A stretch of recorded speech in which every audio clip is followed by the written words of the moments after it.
The next roll we're going to go into is just a Maki Roll. This is going to be a seaweed on the outside roll. And on this particular bamboo mat, I have plastic wrapped around it. That's easier for the inside out rolls when the rice is on the outside. Inherently then the rice does not stick quite as much to the bamboo mat. And also, if you notice, I've got a small dish of water right beside me. Waters can be your friend and your enemy. You want your hands just a little bit moist, and that just helps spread the rice out.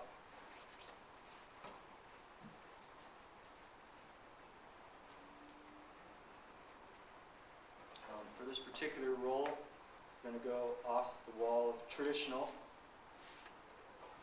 per se. Go with things you like. You know, everyone likes prosciutto and everyone likes pears. Why not put it in sushi?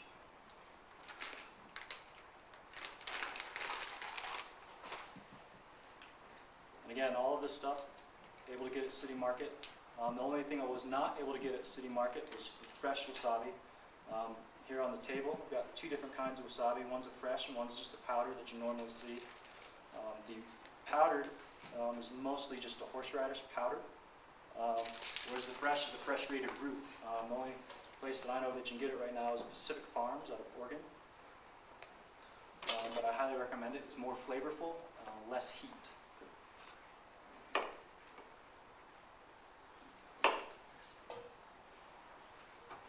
This is just a red pear.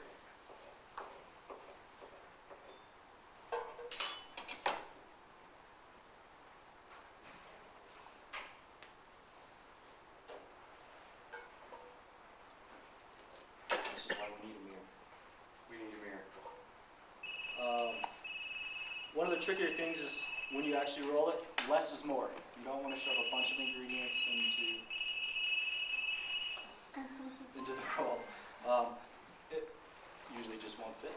You want to line it up when you're rolling the sushi, kind of like a C.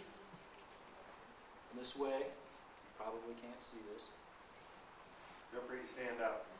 Yeah, Probably more. You're still using half a sheet of the nori? Yep. But if you can see it, there's still a little lip of that piece of nori, the seaweed, that's left, and this enables it to seal. This is a lot of times what happens if you overstuff it, you won't have this little lip. And you put the plastic down on top of the mat? we wrapped it up in plastic wrap and taped it up. For this one, it's not as necessary. For the inside-out rolls where the rice is on the outside, it just helps the rice not stick to the mat. For the where the rice is, or the seaweed is on the outside, it's not as necessary.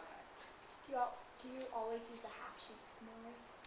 Nope, we're going to go through a couple of another roll. It's called a furumaki, and that's using. Unfortunately, these sheets are cut, but instead of using it this way, we're going to use it that way. So, you can also make full sheet rolls as well.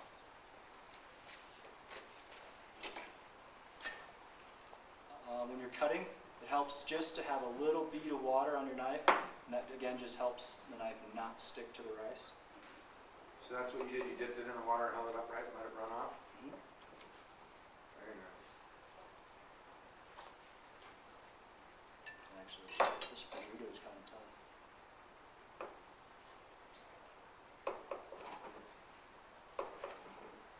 Also, traditional French chefs, someone's going to crucify me on this one on your website, generally choke up a little bit. I choke up a little bit on my knife. When you're cutting sushi, it's better to hold it more like this with your finger on top.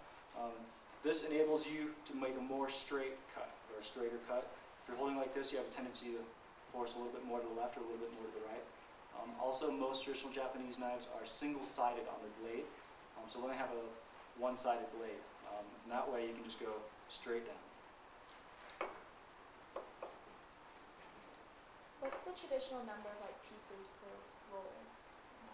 I don't know if there is one. It's also often up to personal preference and or restaurant preference.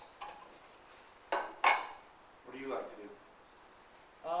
I prefer 8, just it's a little more bite size.